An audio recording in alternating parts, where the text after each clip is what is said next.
Bonsoir, bienvenue sur France 3 Lorraine pour cette série de débats avant le second tour des élections municipales. Et ce soir, nous nous intéressons à la commune de Longwy avec autour de cette table les 4 candidats sélectionnés, qualifiés pour ce second tour. Jean-Marc Fournel, bonjour. Bonjour. Vous représentez la liste Longwy au cœur. Édouard Jacques, bonjour. Bonjour. Vous représentez la liste Faire ensemble. Ça. Marco Agostini, bonjour. Bonjour. Vous représentez la liste Longwy, une gauche solidaire, citoyenne et écologique. Et enfin, Mathieu Servagi, bonjour. Bonjour. Vous représentez la liste Changer, c'est possible. Voilà, avant de commencer ce débat, je vous propose d'abord un petit retour en arrière sur ce qui s'est passé au premier tour. C'était quand même il y a 3 mois. Aurélie Renard nous explique tout ça. Longwy, en quelques mots et en quelques chiffres, cela donne ça. Longwy est une commune de Meurthe-et-Moselle qui compte 15 076 habitants au dernier recensement, à savoir en 2016. Un nom, Jean-Marc Fournel du Parti Socialiste, c'est le maire sortant. Il se représente pour ces élections municipales. Il était présent évidemment au premier tour. Un chiffre, un enjeu majeur de ce second tour, ce sera l'abstention, puisqu'au premier tour, il y avait 72% d'abstention, un chiffre absolument record. À quoi a ressemblé le premier tour ? Regardez, 8 listes étaient en lice. Jean-Marc Fournel, d'Hiver Gauche, maire sortant, est arrivé en tête, réunissant 34,4% des suffrages autour de sa candidature. Édouard Jacques, d'Hiver Centre, maire de 2008 à 2014, arrive en deuxième position avec 19,5% des voix, suivies de Mathieu Servagi des Républicains avec 16% ou encore de Marco Agostini d'Hiver Gauche qui réunit lui 10,7% des suffrages. Ces 4-là sont qualifiés pour le second tour. En revanche, les 4 autres, Sylvain Kubler, Saïd Akmouche, Jean-Claude Conti ou encore Malika Djadj, ne le sont pas. Ils n'ont pas réussi à fédérer assez de voix autour de leur candidature. À quoi va ressembler le second tour ? Y a-t-il eu des fusions, des alliances ? Eh bien non, les 4 qualifiés ont décidé de se maintenir dans une quadrangulaire. Jean-Marc Fournel d'Hiver Gauche et maire sortant Édouard Jacques d'Hiver Centre, Mathieu Servagi des Républicains, Marco Agostini. 4 listes pour une place avec toujours cet inconnu de taille, à savoir l'abstention. Voilà, ça nous a rafraîchi un petit peu la mémoire avant de commencer. Alors, je voulais faire un premier tour de table avec vous tous d'abord sur cette campagne très particulière de second tour, puisque après 3 mois, d'habitude on n'a qu'une semaine. J'imagine que la campagne est complexe, en plus avec des conditions sanitaires très strictes. Marco Agostini, comment ça se passe, cette campagne de second tour ? Alors, je voudrais déjà dire que mon équipe et moi-même, nous trouvons que le premier tour n'aurait pas dû avoir lieu, comme beaucoup de monde. Sans parler du risque incroyable que l'on a fait prendre aux personnes qui se sont déplacées, ainsi qu'aux élus et au personnel de mairie qui ont tenu les bureaux de vote. Il a été donc marqué à Longwy par une abstention très importante, une abstention record, 72%. Ce qui a à notre avis, faussé les résultats. Voilà. Et nous savons que cette abstention était due en grande partie à la peur légitime du coronavirus. Pourtant, ça veut dire qu'il faut refaire campagne, là ? Oui. Parce que du coup, voilà, comment on fait campagne dans ce second tour ? Comment on fait campagne ? Difficilement, puisque tout le monde est un peu dans le brouillard. À commencer par les candidats. On ne sait pas trop ce qu'on doit faire ou ne pas faire. On ne peut pas développer une campagne de terrain alors que c'est vraiment ce qu'on voudrait, quoi. Et donc, les mairies ne sont pas mieux loties. Elles n'ont pas beaucoup plus d'informations. Et encore moins les services de l'État. Tout semble improvisé. Rien ne paraît prêt. Nous sommes dans l'incompétence gouvernementale la plus totale et dans un amateurisme au plus mauvais sens du terme impensable. Sinon, il est pratiquement certain que la crise qui va prochainement s'aggraver et nos propositions sonnent au plus juste. Alors, on reviendra sur les propositions. Oui, je voulais juste faire un tour de table sur cette campagne. Mathieu Servagi, c'est compliqué de faire campagne, là ? Écoutez, je pense tout d'abord que la campagne, elle a eu lieu déjà pour grande partie au premier tour. Pour ce qui est de notre liste, nous avions fait 8 mois de campagne. Donc aujourd'hui, nous reprenons le chemin, effectivement, de cette campagne. Mais simplement une analyse de sciences politiques sur ce second tour. Premier élément, c'est que la distance entre les 2 tours et l'épisode traumatisant du coronavirus font que nous sommes dans une nouvelle élection. On n'est pas ici, en réalité, dans le second tour du mois de mars, mais dans un deuxième premier tour, ce que j'avais dit. Et par conséquent, les jeux sont très ouverts. L'abstention que pointait Marc Agostini, il a raison, effectivement, était importante, mais Longwy est structurellement une ville où l'abstention est déjà importante, de l'ordre de 52-53% en moyenne aux élections municipales. Et le dernier député en 2017 a été élu sur la ville de Longwy avec seulement à peu près 35% de participation. Ce n'est pas un élément neuf. Et puis la photographie du 15 mars, si vous voulez, elle a du plomb dans l'aile, puisque il y a une distance, une campagne de second tour qui dure 1 mois. Nous sommes déjà en campagne et non pas 5 jours comme classiquement. Donc je pense qu'on a une copie blanche et par conséquent, tout est possible le 28 juin prochain. Édouard Jacques, vous êtes d'accord avec ça ? Oui, mais vous savez, si on n'a pas fait campagne déjà depuis des années, moi je suis en campagne tous les jours sur le terrain depuis des années, je continuerai à l'être avant ou après les élections, dans la majorité ou dans l'opposition, parce que c'est ce que les électeurs attendent de nous en premier lieu. C'est difficile dans un contexte comme celui-là, et la campagne pendant la crise et pendant le confinement, pour seule campagne, nous avons réalisé la concorde sur la ville. Je pense qu'il aurait été indécent de se mettre en situation de faire campagne dans un tel moment, parce que y a des moments de respect où quelque part on n'aurait sans doute pas fait mieux, on aurait peut-être fait mieux, mais c'est pas sûr. Il faut faire preuve d'humilité et d'humilité et se mettre en situation de rassemblement d'une ville pour pouvoir apporter le meilleur à nos concitoyens, notamment en matière de santé, parce que c'est un vrai sujet, c'est un véritable sujet. À la fois, c'est le sujet qui aujourd'hui en France rassemble le plus de création d'emplois, mais aussi c'est la première préoccupation des Français que d'essayer d'améliorer leur santé au quotidien.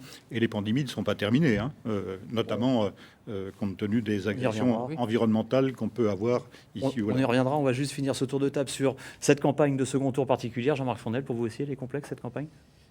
Elle est compliquée, mais elle a commencé déjà pour moi en tant que maire le 17 mars, puisque j'ai dû assumer la gestion de la crise du coronavirus avec des moyens étendus donnés par l'État sur cette période bien particulière. On a géré la sécurité sanitaire, on a géré la solidarité en direction des plus fragiles. On a aussi, à la sortie de ce confinement, préparé ce déconfinement, le retour à la vie, à un plan d'activité pour nos salariés et les services publics, l'adaptation donc de nos services, et puis la préparation de la rentrée scolaire. Et nous avons aussi profité de ce temps, puisque le chaos économique n'est pas loin, et tous les chiffres le montrent. Nous avons travaillé aussi à un plan de relance commerciale de plus de 360 000 € que nous allons mettre en œuvre. Et maintenant, on attaque cette campagne.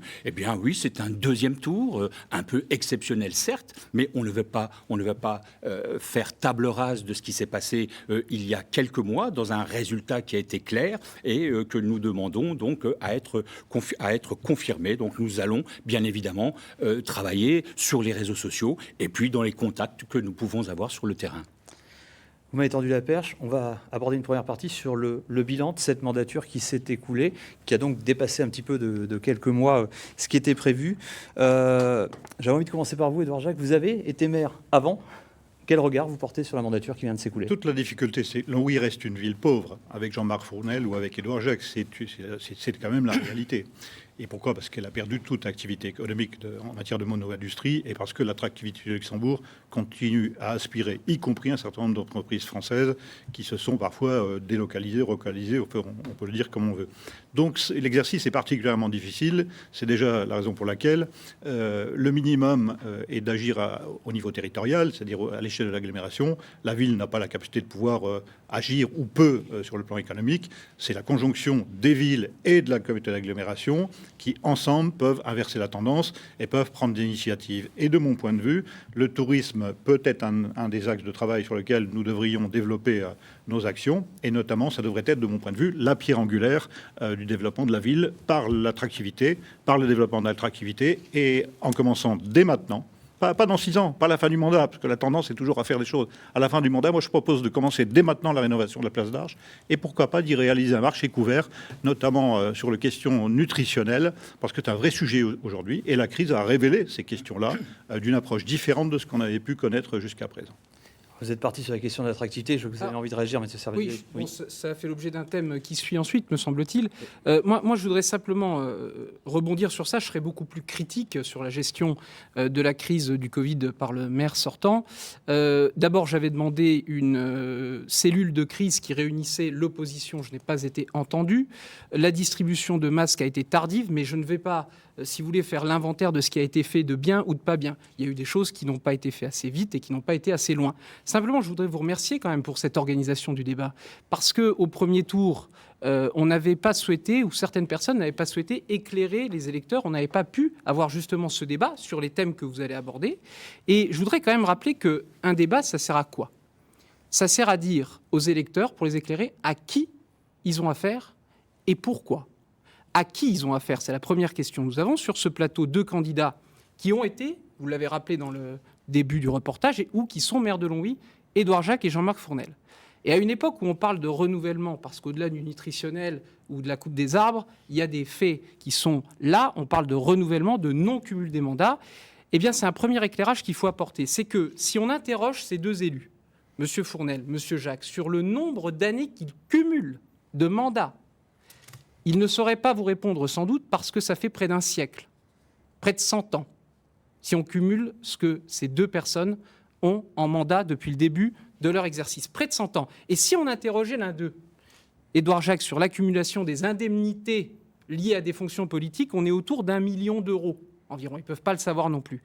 Conseillers municipaux, conseillers régionaux, conseillers généraux, maires, députés, attachés parlementaires, ils ont égrené tous les postes depuis 20 ans, mais je termine, s'il vous plaît, avec le résultat que l'on sait, un résultat qui est une ville aujourd'hui peu sûre, sale, peu dynamique, avec une fiscalité importante. Moi, je trouve quand même, et il fallait le dire, que cette candidature, c'est un peu une provocation, parce que, franchement, quand on voit l'état dans lequel est notre ville, on ne peut pas se satisfaire des années qui ont été passées, que ce soit sous Jacques ou sous Fournel. Jean-Marc Fournel, vous voulez répondre ? Oui, c'est pas très intéressant comme débat, et la fougue de la jeunesse amène parfois à des excès. Moi, je dirais que le bilan, on peut être pour ou on peut être contre.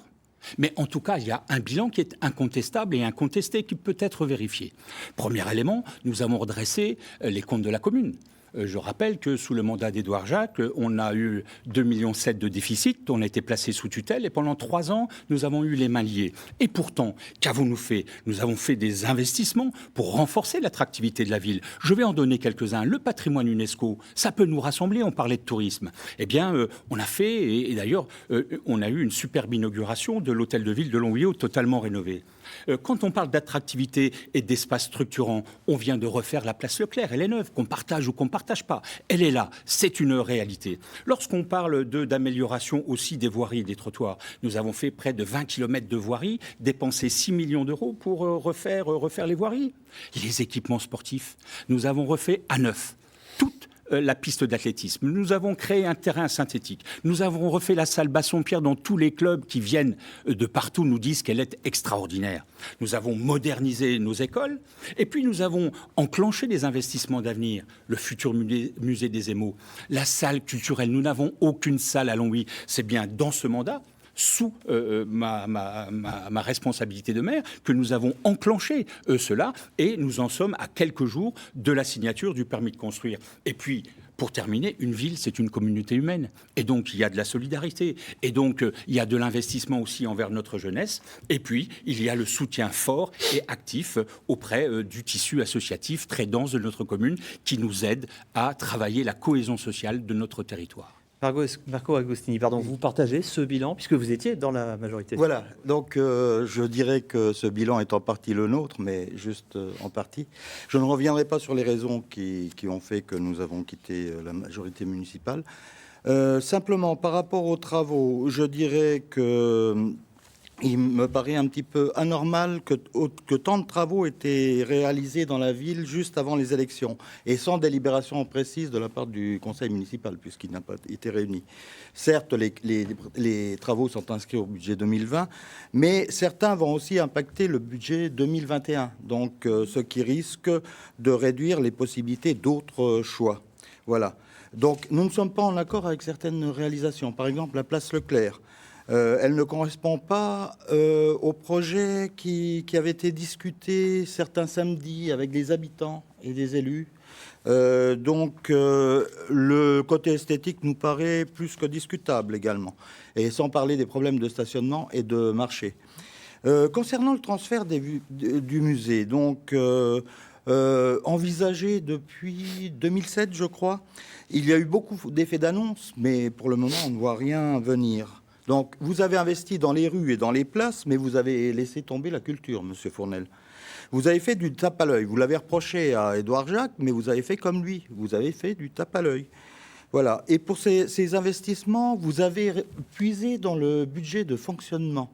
C'est ce qui explique, par exemple, les crises sociales qui ont eu lieu tout au long de la mandature. Voilà. En ce qui concerne la période de confinement, nous regrettons de ne pas avoir été associés à la gestion de la pandémie. Oui. Alors, je comprends bien, mais on va y revenir un petit peu plus tard. Vous avez juste, Édouard Jacques a pris un petit peu de retard. Vous êtes tous à peu près à l'équilibre. Pour qu'on tienne ça, comme vous avez été un petit peu mis en cause tout à l'heure, je vous propose de répondre.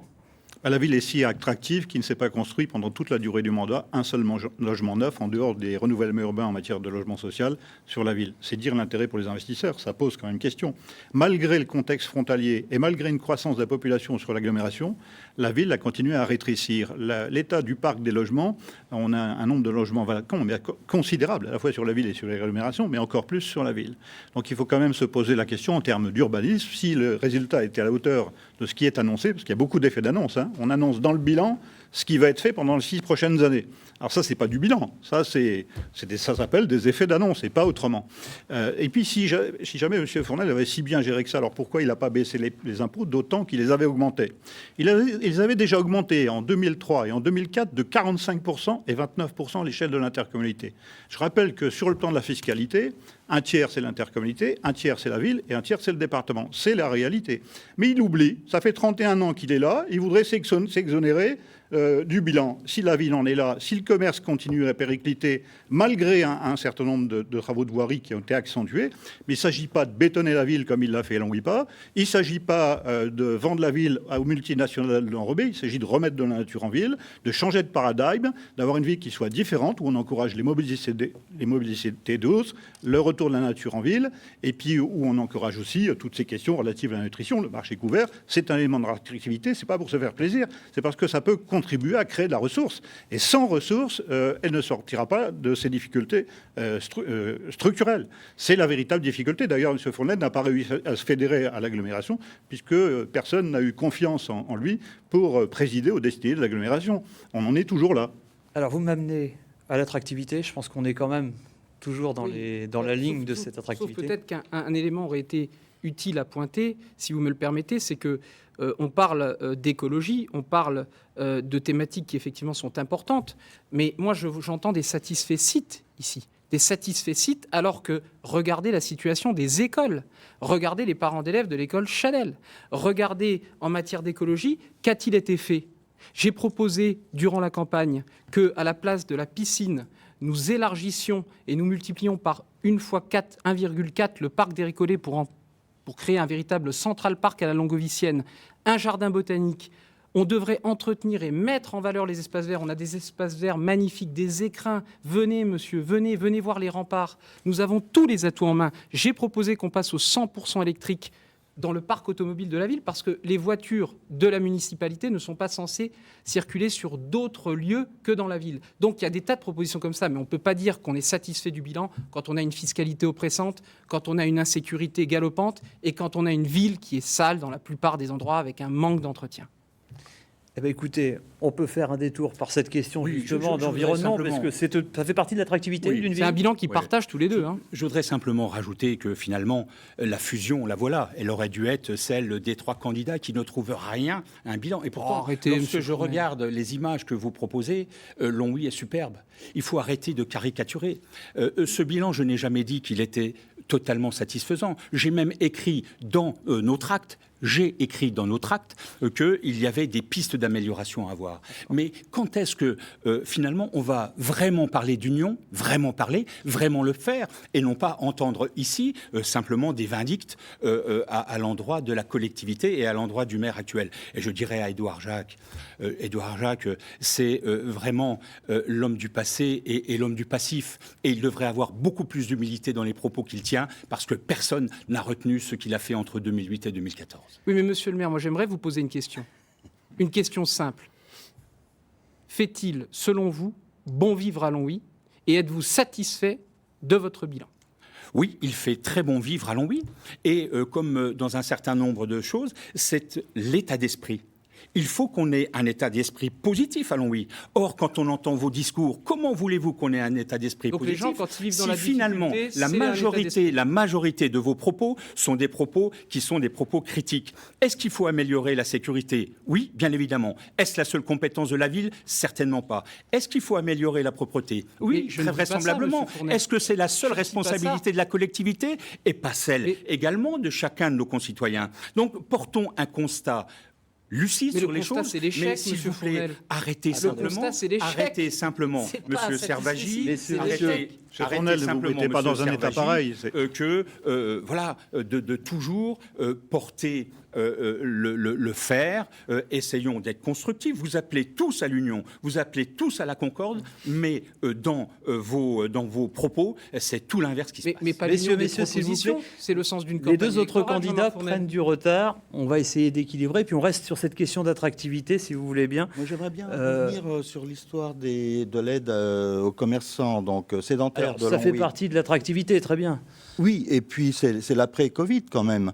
Donc, dans cette période difficile, c'est bien d'aider les commerçants sédentaires, mais il ne faudrait pas non plus oublier les commerçants ambulants sur le marché, monsieur le maire. Les artisans, les autres entrepreneurs, les jeunes, les chômeurs. Il y a des tas de catégories qui vont souffrir de l'après-Covid, donc, et de la crise qui s'annonce. Le commerce, compris- l'artisanat, c'est y compris l'attractivité au aussi, Bien du sûr, territoire. c'est Pour vous évidemment j'ai pas compris. l'attractivité. Le commerce, l'artisanat local, ça fait partie de l'attractivité de ce territoire de Ah, Longwy. tout à fait. Oui, oui, bien sûr. Oui, mais là c'est pareil, si vous voulez. Quand on voit un thème aussi essentiel que l'attractivité, bon, on reviendra peut-être sur la sécurité après, mais franchement, est-ce que vous avez vu le bilan de Christian Ariès à l'agglomération? Est-ce qu'on est sérieux? Est-ce qu'on est sérieux? Il ne se passe rien. Jean-Marc Fournel a parlé de Consommons Longwy, son plan de 360 000 euros. 360 000 euros, c'est à peu près ce qu'on a mis pour l'accueil en une journée du Tour de France à Longwy. Je vante, Monsieur Fournel, je suis parfaitement objectif, certaines propositions que vous avez reprises, comme la franchise des droits de terrasse, je l'avais proposée, vous l'avez reprise, comme également la suppression de la taxe sur les anciennes. Oui, c'est bien, mais ça n'est pas suffisant. On ne va pas assez vite, pas assez loin. Amorphi au niveau de la cale. On a un plan qui ressemble à un plan de mesurette. De mesurette. Vous me direz, bon, il y a Édouard Jacques, c'est le roi de la mesurette aussi. Qu'est-ce que vous Mais proposez en vous, alors, pour attendant- l'attractivité, Mais allons oui. mais c'est un plan Marshall qu'il faut, cher monsieur, à l'échelle de l'agglomération. Un plan Marshall. Venez à Longwy pour voir à quel point il y a fort à faire en matière de commerce et d'artisanat.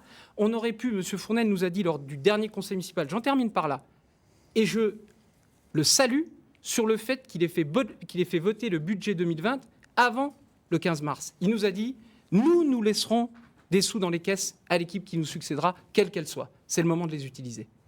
Édouard Jacques, pour l'attractivité de Longwy, votre vision? À Longwy, il y a les diseurs et les faiseurs.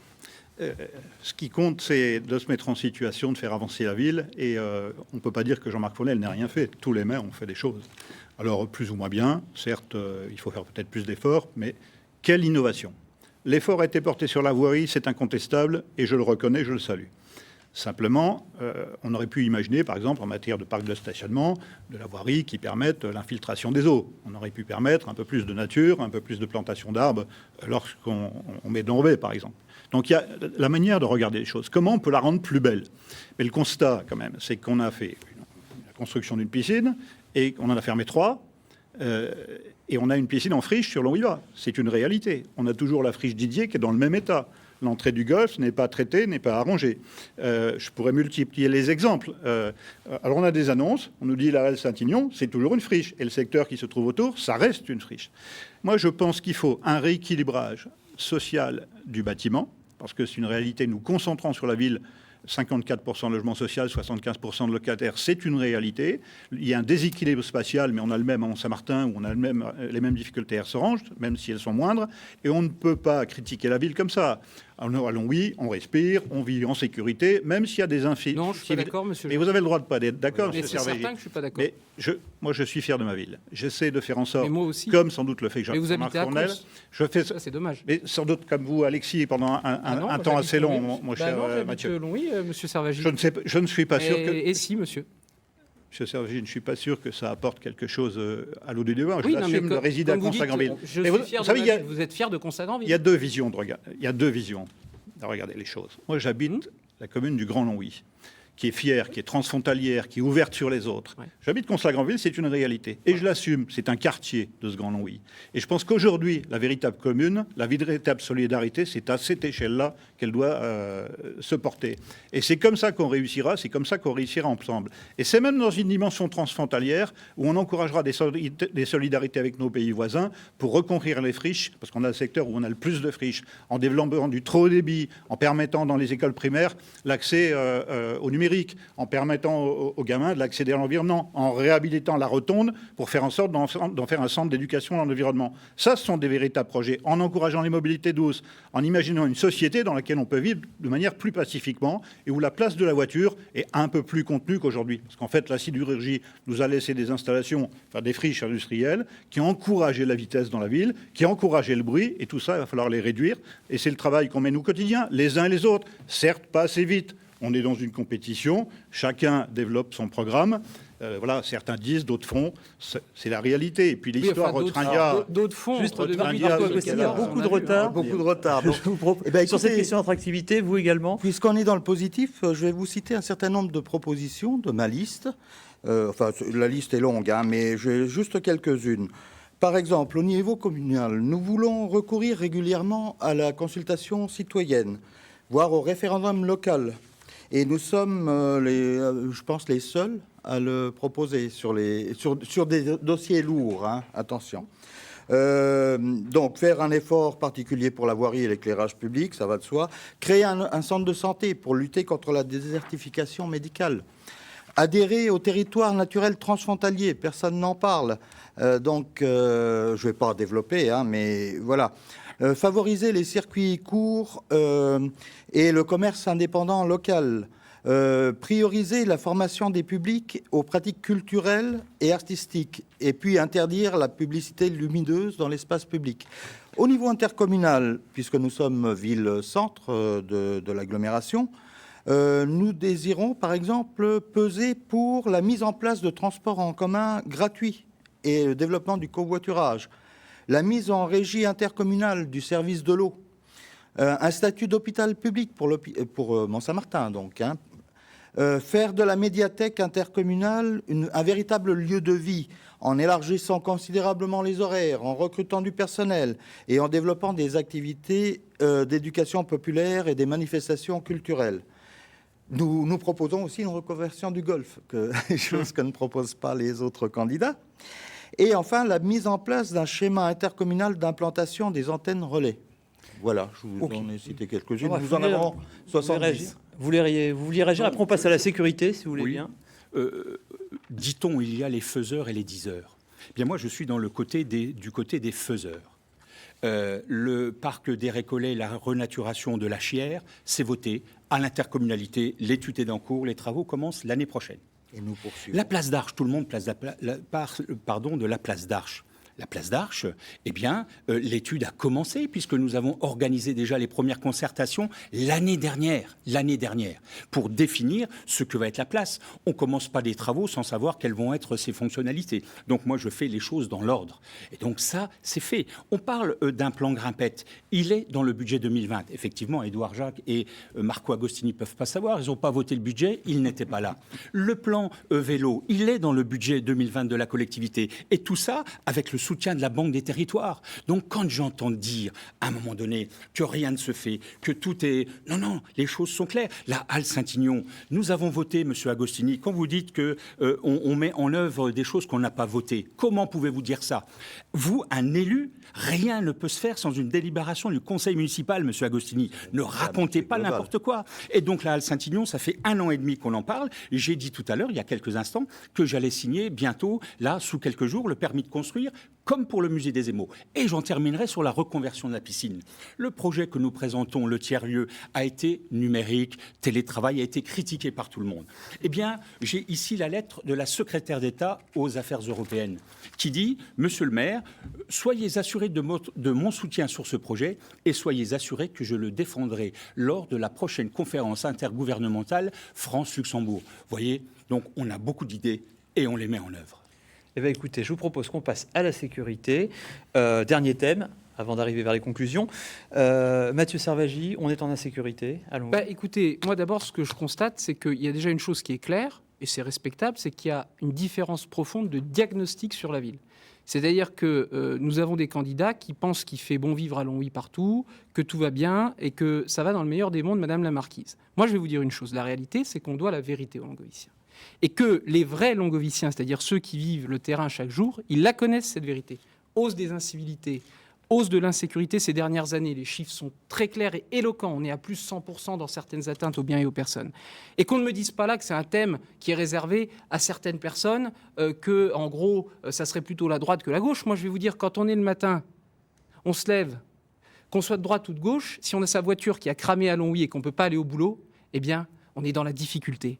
Donc, le maire ne peut pas tout, Monsieur Fournel. Je ne dis pas ça.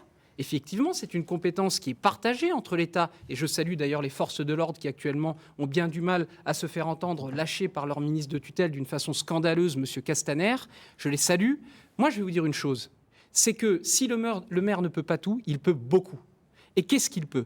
Il peut améliorer l'éclairage public, mesures concrètes. Il peut augmenter l'effectif de police municipale, et il faudrait le faire de façon très large. Il peut élargir la vidéosurveillance, des choses ont été faites, mais on n'est pas allé assez loin, là encore une fois. Il peut en faire un traitement réel, il peut avoir une action forte auprès des autorités, procureur de la République, commissaire de police, préfet de police. Il peut tous les jours faire sonner le téléphone si on a des difficultés, comme on les a dans la ville de Longwy, et que tout le monde voit. Comment faites-vous pour ne pas le voir? Comment faites-vous pour ne pas le voir? Donc moi, ce que je dis sur ce sujet, c'est qu'il faut là un véritable plan. J'ai proposé un certain nombre de choses. Il faut un véritable plan pour améliorer la sécurité des Longoviciens. La sécurité, c'est la première des libertés. Marco Agostini, vous êtes d'accord sur le constat? Ah non, pas du tout. Vous vouliez peut-être pas Longwy, monsieur. Tu t'en doutais, Mathieu. Moi, je pense que Longwy, ce n'est pas le Far West que décrit Mathieu. Quand même, il ne faut pas exagérer. Et puis, à mon avis, il ne faut pas mettre non plus des policiers partout dans la ville. Ça n'est pas possible et ça ferait même peur. Pour nous, la sécurité, ça passe avant tout par la prévention. L'action, par exemple, de médiateurs de quartier, d'éducateurs de rue, capables de faire un travail de fond. Or, à Longwy, de ce côté-là, on n'a rien. Hein. Et donc, c'est en faisant participer le plus possible nos citoyens que nous rendrons la vie le plus sécuritaire. Nous sommes pour la démocratie participative. Donc, ce n'est pas non plus en mettant des caméras partout qu'on va régler ce problème-là. On ne nie pas qu'il y a de la délinquance et des incivilités. Hein. Mais les caméras, ça ne sert qu'à déplacer la délinquance. Et puis, encore faudrait-il qu'elles fonctionnent et que les images soient visionnées. Hein, et nous ne sommes quand même pas en Chine, et heureusement. Voilà. Et en ce qui concerne la police municipale, moi je vois une différence par rapport à la police nationale, c'est que ça doit être une police de proximité, hein, et avant tout avec un rôle de prévention. Et donc, il me semble souhaitable d'ailleurs d'aller vers une police municipale intercommunale. Hein, l'idée a déjà été mise, hein, j'avoue, c'est pas une nouveauté.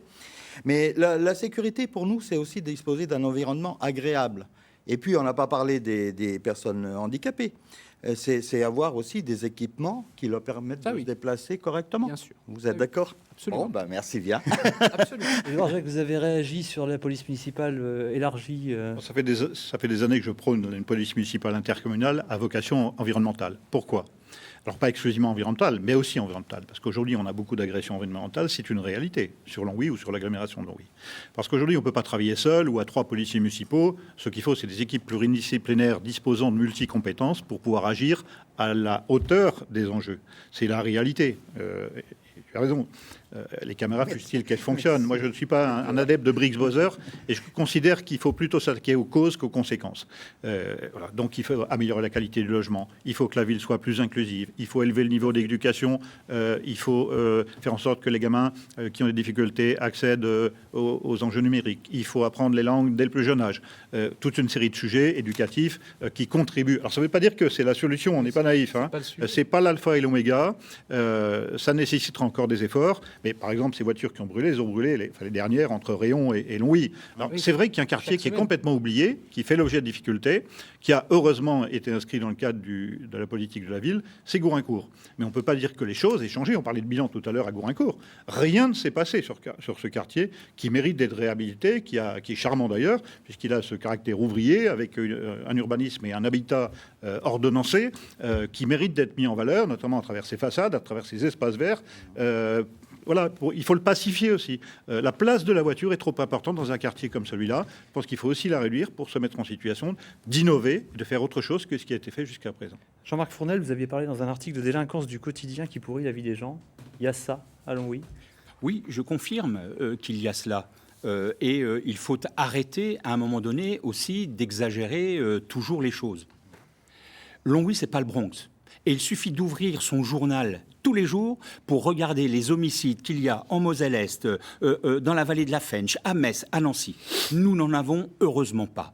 En revanche, nous avons certainement la délinquance la plus compliquée à enrayer, c'est la délinquance urbaine. Excusez-moi le propos trivial, c'est celle qui emmerde le citoyen au quotidien, avec les poubelles qui brûlent, avec les voitures qui sont incendiées, avec des choses qui sont dégradées. Et ça, c'est difficile de lutter contre cela parce que c'est une espèce de petite guérilla de mouvement. Et ça, c'est compliqué à la fois pour les forces de l'ordre, la police, qui fait un travail remarquable. Et quand j'entends dire que le maire de Longwy n'est pas avec et ne téléphone à personne, j'étais encore hier après-midi avec le sous-préfet, la procureure de la République, j'ai écrit au préfet, Valeur actuelle, cette j'ai semaine, écrit au préfet, j'ai écrit au ministre pour demander des effectifs supplémentaires parce que seule la police municipale l'émergence des territoires la police perdus de la municipale, République c'est ne semble la plus police réservée aux grandes agglomérations que sont Paris, Lyon, Marseille. Vraiment, c'est insupportable de ne pas écouter les autres. Tout le monde écoute Mathieu Servagi. Seul lui se permet d'interrompre les autres candidats. Donc, Monsieur Servagi, je vous demande, s'il vous plaît, de vous taire. On m'a donné la parole. Laissez-moi développer. Je ne vous ai pas interrompu. En quelques mots, puisqu'on va arriver au bout de ce oui. débat. En quelques mots, donc comment la on police résout municipale, moi je suis le seul à dire qu'on va augmenter les effectifs parce que je ne suis pas contradictoire en disant je baisse les impôts et je ne dis pas comment je fais pour, comment dirais-je, baisser les dépenses des recettes que je n'ai pas. Moi, je garde les impôts comme ils sont, je ne les augmente pas, ce qui va me permettre d'augmenter la police municipale et d'augmenter le nombre de caméras. On fait, puisque nous venons de déposer un nouveau dossier pour la plaine des Jeux, là aussi où on a un certain nombre de problèmes. Et je terminerai en disant que tout ce dont nous parlons, c'est un triptyque indissociable. La prévention, qui est le ressort de la commune, la répression, qui est le ressort de la police nationale, et la justice qui doit sanctionner. Si ça ne fonctionne pas, si ce triptyque ne fonctionne pas, on aura beaucoup de mal à enrayer cette délinquance on est au bout. du quotidien. On est au bout, on n'a vraiment plus le temps, on est dans les 30 secondes le maire maintenant. communiste de Villerud dit quand même Mathieu Servagi, délaissé, on qu'il y a est des au bout. violences urbaines. On est au bout de Les ce maires de débat. Villerud, PCF qui le dit. Vous avez 30 secondes chacun et c'est maintenant Marco Agostini, c'est à vous. Alors, moi, je dirais que le 28 juin, il y a une seule liste de gauche à Longwy. Ça ne va pas faire plaisir à mon voisin. Et c'est la liste Longwy, une gauche solidaire, citoyenne et écologiste. Et donc, elle est présente au second tour pour les Longoviciens. Et notre programme a été réalisé avec pour objectif principal d'améliorer la vie des Longoviciens, tout en proposant des actions qui aideront à traverser au mieux l'après-crise, donc l'après-Covid, les secousses de l'après-pandémie. Voilà. Le 28 juin, donc, je demande aux électeurs et aux électrices d'utiliser leur bulletin de vote. C'est trop terminé. C'est terminé. On est aux 30 secondes. Mathieu Servagi, c'est à vous. Moi, j'ai envie de lancer un appel aux Longoviciens. Le débat de ce soir a été très instructif. 3 nuances de gauche pour un seul et même projet. Édouard Jacques a clarifié la situation la semaine dernière. Il a dit chez les Verts 3 listes de gauche. pour un même projet, celui de la continuité à la politique socialiste d'Ariès et Fournel. Si vous voulez un projet de rupture franche, si vous voulez une alternance qui n'est citée par aucun autre candidat, une alternance puissante, forte, si vous voulez dire stop aux années Fournel et Ariès et il y a urgence, votez pour la seule liste au service de l'alternance, la liste Changer c'est possible. Jean-Marc Fournel. Oui, eh bien, les Longoviciennes et Longoviciens ont placé très largement en tête du premier tour la liste Longwy au cœur que j'ai l'honneur de conduire. Ce choix, c'est la reconnaissance du travail accompli, même s'il reste encore beaucoup à faire, et l'adhésion à notre projet crédible, cohérent, financé, y compris sur les questions environnementales. C'est pour cela qu'il faut que la confiance des Longoviciens nous soit à nouveau accordée. L'élection est loin d'être jouée. Il faut donc se mobiliser, vous mobiliser, les Longoviciens, pour amplifier ce score du premier tour et nous donner ainsi une majorité. Je sais pouvoir compter sur votre soutien. Édouard Jacques. Moi, je sais également compter sur le soutien de l'ensemble de ceux qui partagent mes valeurs à Longwy pour une ville plus ouverte, plus unie, plus belle, plus inclusive, plus apaisée, plus connectée, plus colorée. Une ville où il fait bon vivre, une ville dont on est fier et une ville qui va rayonner au sein du Grand Est. Ça nous réjouira tous dans une configuration totalement apaisée parce que si les élus sont déjà un peu excités, pardonnez-moi, mais je ne suis pas sûr que ça contribue à apaiser nos concitoyens, les plus jeunes notamment. Merci à tous les quatre. Très belle soirée sur France 3. Merci.